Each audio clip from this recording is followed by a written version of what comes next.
Podcasting from the Star Group, home of the iconic dressable lions. This is Beyond the Known, the podcast that takes you a step beyond what you know about business. I'm your host, Paul M. Newberger, president of the Star Group. On this episode of the Beyond the Known podcast, my guest today is the founder and CEO of Octavian Technology Group, Mr. Brad Zepecki. Brad, thanks for joining us here today. Thanks a lot, Paul. Glad to be here. Excited to chat. Absolutely. Wonderful to have you. And let's get right to business here. Now, Brad, I've known you for a while, and to say that you're an impressive human being would be a gross understatement. But for those individuals that don't know a lot about you or your organization, could you tell us a little bit more about your background and the journey that you went on to bring you here to this time and place? Yeah, absolutely. I think, it all started from a business perspective. Obviously I went to college at Oshkosh here in Wisconsin, and 6-year plan pretty seriously. Not the norm, taking 6 years, but that's what I did. And I had a MIS in marketing degree back at the time. Wasn't really excited necessarily about a career in computer science. I dabbled a little bit throughout college, and I happened to get a job as a Fox Pro developer at a company here in Milwaukee right out of college, and spent a lot of time in consulting. That's kind of where I've been. A lot of different companies here in Southeast Wisconsin in a variety of different industries, technologies, etc. And ultimately decided, after I fast forwarding to 2018, I kind of took a leap of faith in that it was time to give a shot at starting my own business, which I did in February of 2019. So yeah, mostly a lot of different clients, like I said, a lot of different projects, and realized that that was what I was meant to be doing. So where would you say, Brad, your passion for technology comes from? Yeah, I think it comes really from the community. It might sound weird, but the city we live in, the state we live in, historically has been, I don't want to say necessarily behind, but behind comparatively to the coasts. We're very risk averse when it comes to innovating. And I just felt like over the years, if I could, whether it's create a technology group to meet and champion tech, and you can start to see now with the Tech Hub, the Milwaukee Tech Hub, and all the great work that they're going to be doing. I think it's really the technology is the fuel, I think, to take Southeastern Wisconsin to the next level. And so that's really where the passion comes from, is just what I believe it can do for us that live here and work here, and our kids are growing up here. So that's really where it comes from. And then I'm sure I can talk to you about Code the Way as well when we get to that. Why do you think Milwaukee is behind the curve? Why do you think we're risk averse, and why do you think we're slightly behind with respect to innovation? Yeah, it really is a tough question to answer. I think we're heavy into manufacturing, and business owners in that vertical are used to the focus of their work is producing whatever they manufacture. And the technology, I think, just has historically just taken a back seat to what the actual work is. And I think once companies start to see that technology can be used as an innovative tool to compete better, to save money on certain expenses and efficiencies that you can gain by leveraging tech the appropriate way, I think that's really where the growth can be for businesses. And to be clear, there are a lot of businesses that are doing a great job. But in general terms, I think it's, we want to make sure we not want to say do the safe thing, but we're always cost conscious, which I get. But I think what I always tell companies is you want to at least understand the latest technology that's coming out. I'm not saying for sure that you have to implement those new technologies, but we should at least understand them. And I think it's just a mindset. Really, I don't think it's anything that mistakes we're purposely making or we don't believe in technology. I think it's just changing a mindset that tech is not going away. And again, you can see it with the Milwaukee Tech Hub. Like, we are making strides in the right direction. And that's the exciting part. Absolutely. So you talk about the innovation side of Southeastern Wisconsin. How optimistic are you, Brad, that Milwaukee will rise to the occasion and be one of those geographic locations, maybe one of those entrepreneurial destinations like some of the other cities across this country? Do you think we have it in us to rise to that level? And if so, what makes you so optimistic? Yeah, I do. 100% I do. Over the last 2 years, I think you can see some of the things that are starting to happen, a focus on data, a lot of chatter around artificial intelligence and machine learning, a lot of meetups that are tech focused. We're paying attention to retaining tech talent in the area. There's just a lot of chatter around it. So I think I think the last piece of the puzzle is for companies to become more interested in innovating that maybe aren't, because what that's going to do is provide job opportunities, career opportunities for our young folks that are graduating college or high school and want to get into a career in tech. So I think that's the last piece. And once we start doing that, and they don't feel like they have to go to the coast, or they don't, have to work at, name your tech company, in New York or California or wherever it might be. That to me that's when we're really going to get there, and also start to build talent here so that we're not reliant so much at times on technology resources outside of our region, outside of the country. Yeah, I share your enthusiasm about how exciting that would be. Speaking of exciting, you know better than anybody, the life of an entrepreneur certainly is exciting. I'm curious, Brad, to know a little bit more about you personally, and where did this entrepreneurship streak come from? Were you always this way growing up, even as a child, or did you kind of realize later in life that you looked at life just a little bit different than everybody else? Yeah, I definitely was not an entrepreneur for the majority of my life. I spent all of my time virtually, again, up until 2018, working for someone else, working for a company.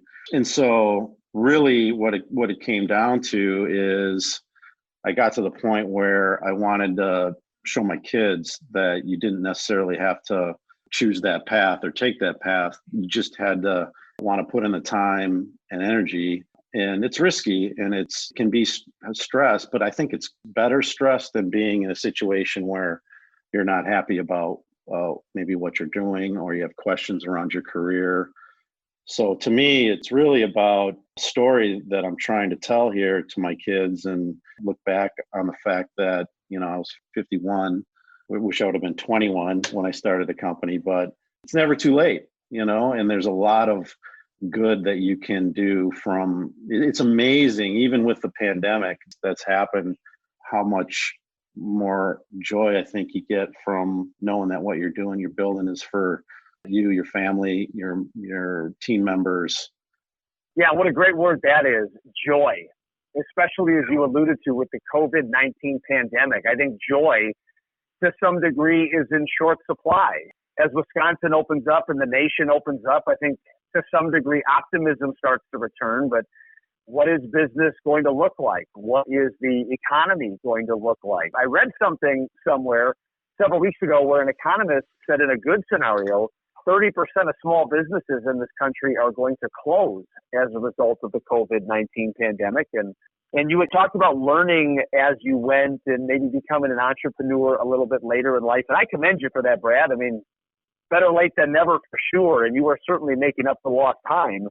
We have a number of business owners and entrepreneurs that listen to this podcast. So if you were speaking to the entrepreneurs in the audience for a moment, what would you tell them was the most valuable lesson you learned when you got into business for yourself? Yeah, there's a lot of them. I mean, there's a simple one that's going to sound kind of comedic, but it's keep your head on straight and stay organized. That's never get too high or too low.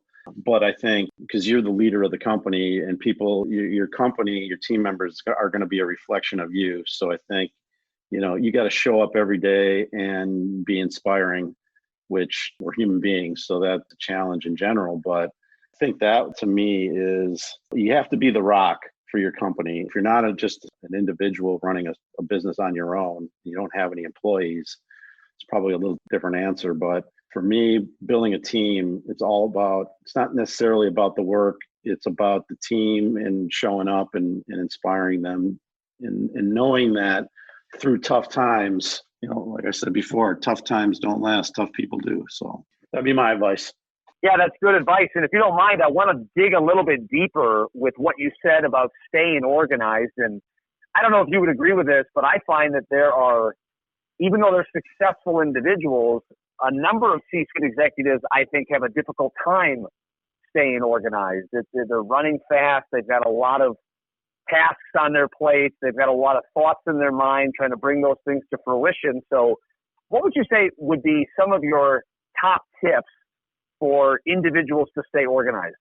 Well, I would read the book. It would be a book that I would have folks read, and it's called Essentialism.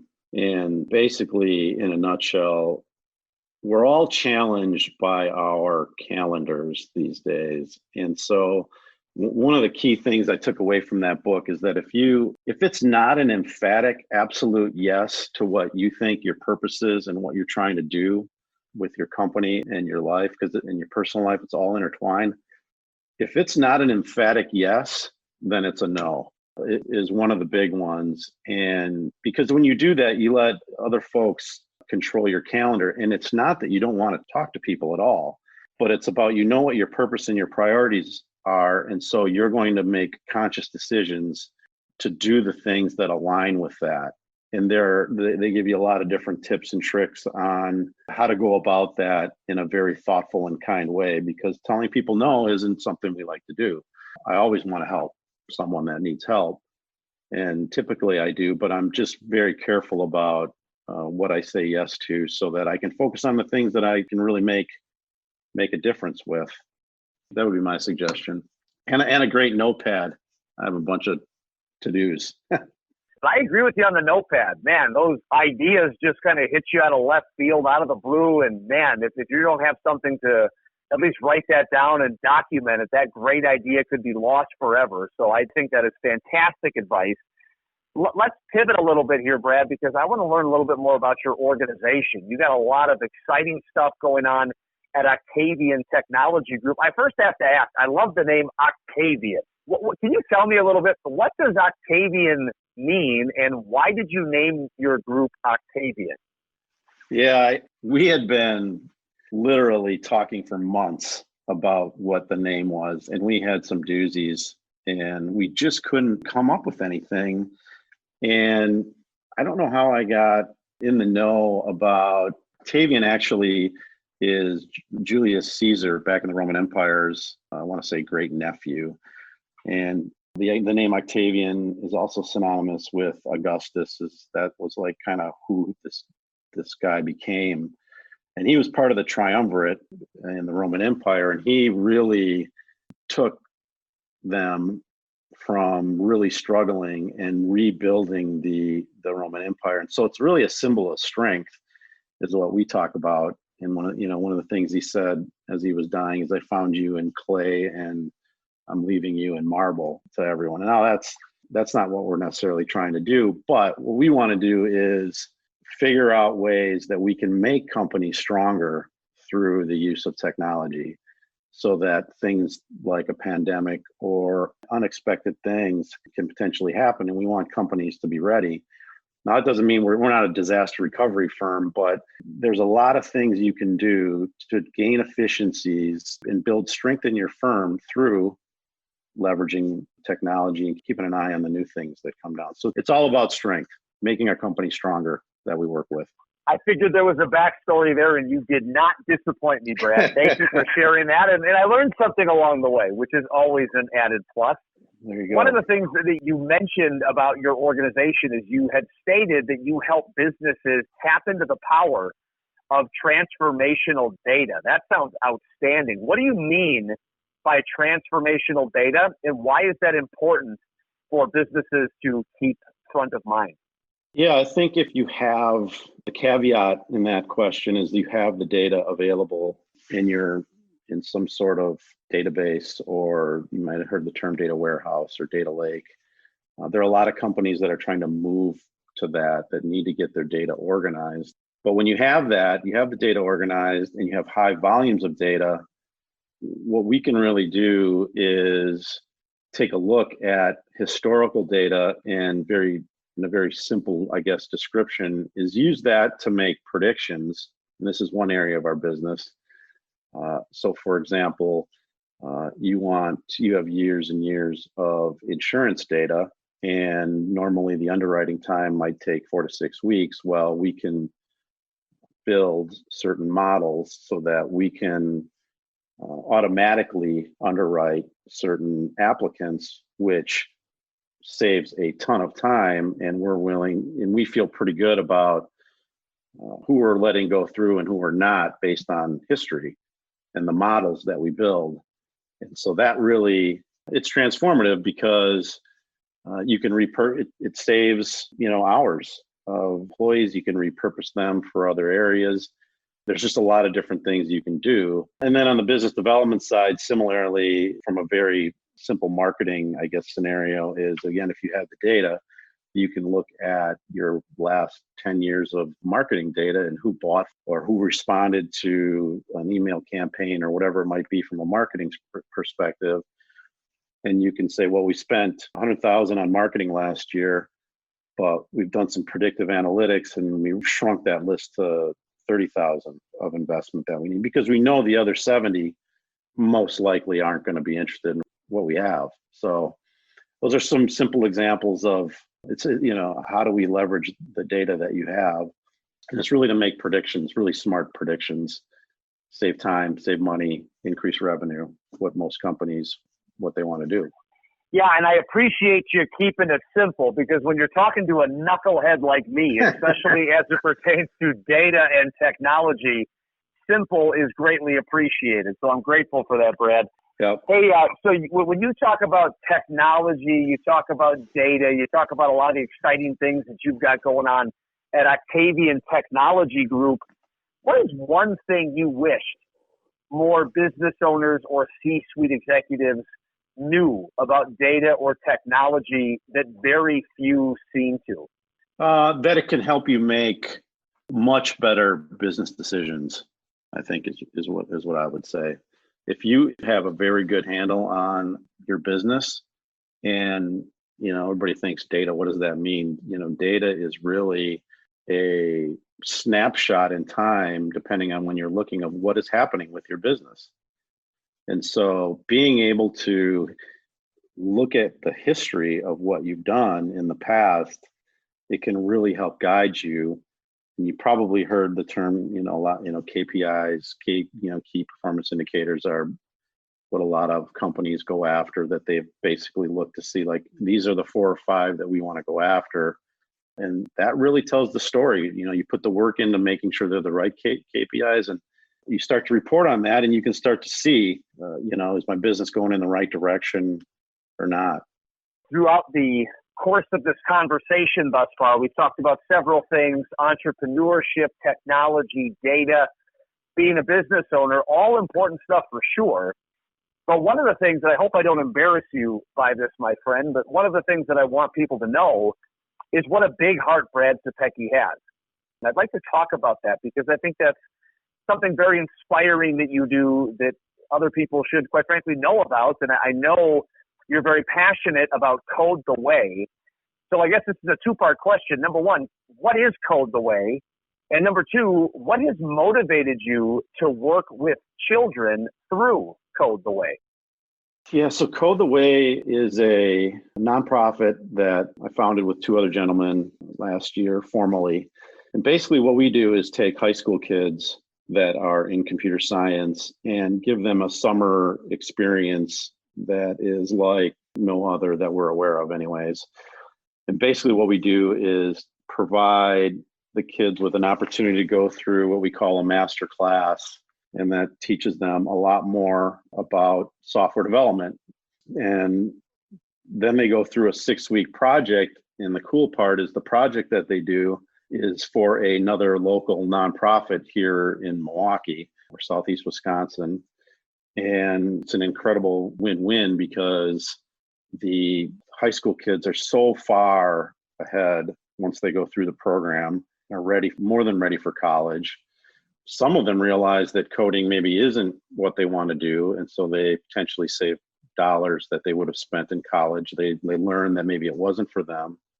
And then from the nonprofit perspective, they get free software. And so a lot of the nonprofits it's incredible in the area how many are running on very bare bones technology. They have a small website, they don't have Office 365 maybe. And so, and we don't really get into the infrastructure and networking, although we're adding that to help nonprofits that don't have that capability right now. But really the goal is work with a nonprofit, understand, and it's mostly around their website or an application that we built for them. And so they get free software. And then I think the second question is why the kids. And I just think, and we're working with actually, I think 5 or 6 different high schools. We have our first MPS student participating, and we've got kids from all over. We have 22 this summer that we're using as part of the program. And so it's great. But I think, for me, that was the appropriate time to give kids the opportunity. They haven't went off to college yet. And again, they're the future. So watching these kids present, we do a showcase in August and they present to their parents, their teacher from school, the nonprofit team comes in, and then we have other folks that were involved, the volunteers. And it's to watch the expression on, folks from our nonprofits, reaction to what they get, and then watching the kids' parents, just proud of their kids for, giving back. It's just, this is a long list of wins. So we have a great time doing it. Which other nonprofits are you involved in? Which other causes do you support? And what can you tell us about those organizations? Yeah, our first one through Code the Way was called Life Navigators. And we ended up building an application to support their expense and mileage. And they really do some great work helping all different types of people that are having trouble navigating life, whether they have, whatever challenges they might have. So they're doing a lot of really good work. We also work with Heroes for Healthcare that they take soldiers that have come off of active duty and they're in the medical field. And everything changes so fast while they're deployed, and they really don't have the ability to find a job in an easy way because everything's different. And so Heroes for Healthcare pretty much adopts these soldiers until they find work, which is great. And then last year, the Convergence Resource Center, we helped, and they deal with a huge problem here in Milwaukee, human trafficking. And so that was really inspiring to help them with their website and get a few things done for them. And then this year we're helping the Gathering that feed the homeless downtown. So there's a lot of good organizations that are out there that need help. So, and we're going to help as many as we can. You should certainly be commended for making this a priority and touching lives in the way that you are. Based on the fact that we have the Community Stars donation program here at the Star Group, we also are very charitably inclined. Our audience also tends to share a similar philosophy with respect to donations and giving back to make the community a better place. Let's say one of our listeners is hearing you say this about Code the Way and they want to help. What are some of the ways that they could do that? Are you looking for volunteers? Are you looking for donations? Are you looking for corporate collaborators in some way? Could you speak to that for a minute? Yeah, for sure. So one of the things that we were just going to embark on is, and what's part of the model is for a company within the greater Milwaukee area to host a team of kids, and that would give the kids exposure to their company and the company exposure to the kids, and that's the way they can give back. We're challenged this year because of COVID, and so we're going to be virtual this year, but hopefully next year we'll be back doing that. So that's one way a company can host a team. Obviously, financial support is great. I think we're okay for this year, but we want to grow.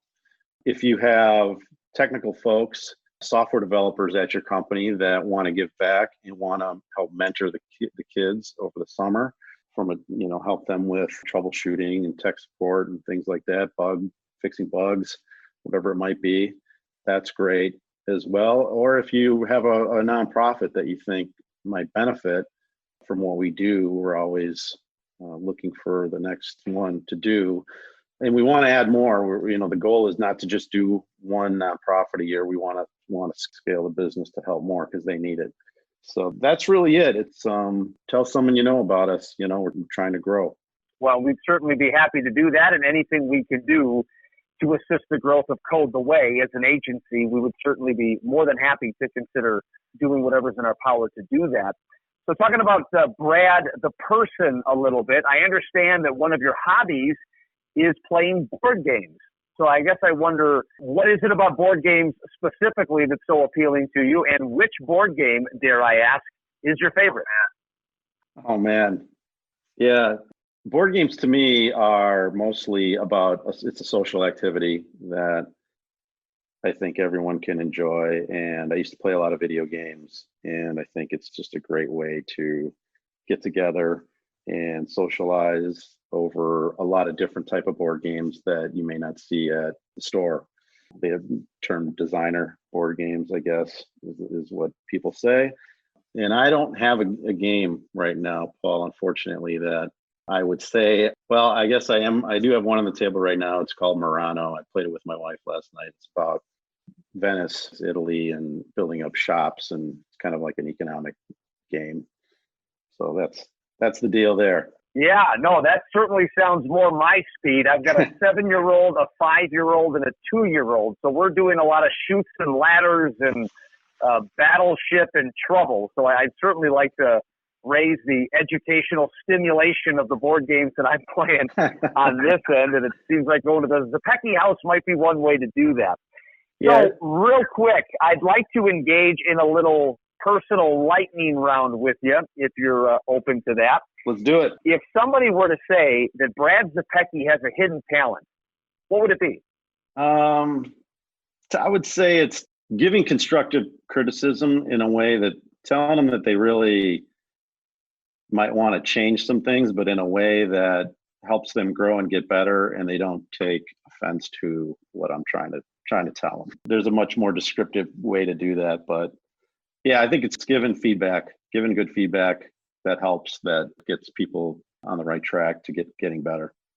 It's a good thing you're a consultant, my friend. I think a lot of people can learn from you in that regard, because to some degree that is a skill that can be in rather short supply. Who would you say is your non-family member role model, if you had to pick one? Cal, that's a good one. Man, probably someone in sports. Someone like, Brett Favre is great. Giannis is great. Doesn't really translate to technology consulting, but I think sports and leadership and business have a lot in common. And I think guys that lead by example. I'm watching the Michael Jordan, The Last Dance, and he was an unbelievable leader. So he's someone in sports. Who would you say was the most interesting person you've ever met? Well, I met Ryan Braun once. That was pretty interesting. If I'm thinking someone that's famous, that would probably my closest brush to fame, I think. Ryan Braun. Sure. And I think that's a good one. Talk about sports and memories. He's right up there. Lastly, if you had to watch any one movie for the rest of your life, which movie would it be and why?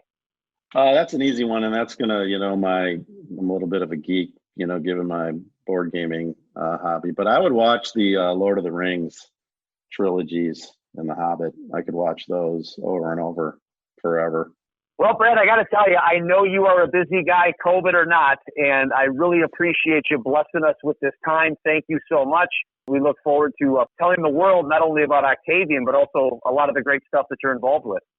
Awesome. Yeah, I appreciate it was very humbling to get the note from you. It was great to do, and if I can help you guys out in any way, just let me know. All right. We appreciate that. Thank you, Brad. Thanks for listening to Beyond the Known with Paul M. Newberger. If you like our show and want to know more, check us out at stargroup.com. That's starrgroup.com/podcast. We're also available on Apple Podcast or wherever you listen to podcasts.